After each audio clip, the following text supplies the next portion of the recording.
Alright, this problem asks you to simplify, and so I would look to see if there's anything I can factor. No common factors I can see between 2 and -1 times x.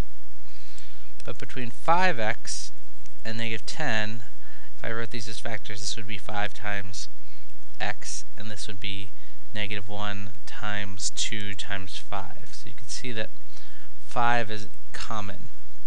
So I'm going to factor out of 5, leaving me x minus 2 here, over 2 minus x.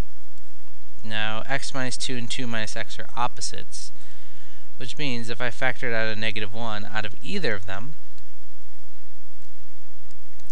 they would then become the same thing.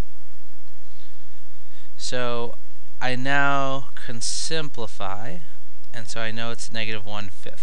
But if I were to graph this function, it's not simply just a graph of y equals -1/5.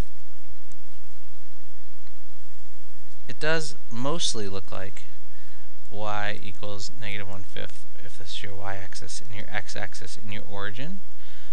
But at 1, 2, you would find that there was a hole there, a place where the function did not exist.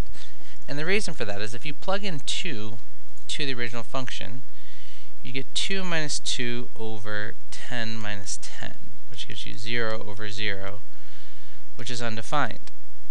Not 1, but undefined. And so we would have to figure out that x cannot be 2. Now, how do we do that? Here's how we do it. Before we start simplifying and dividing factors from the top and bottom, we should look for domain restrictions, things that x cannot be. So x cannot be, well, the 5 doesn't determine anything about x, what x can and can't be. But this other factor, x minus 2, well, we can't have the denominator being 0, so x minus 2 can't be 0, which means x cannot be, if I add 2 to both sides, x cannot be 2. So that's my restriction. X can't be 2, and the solution is -1/5, meaning for whatever x I plug in, except for 2, my output will be -1/5.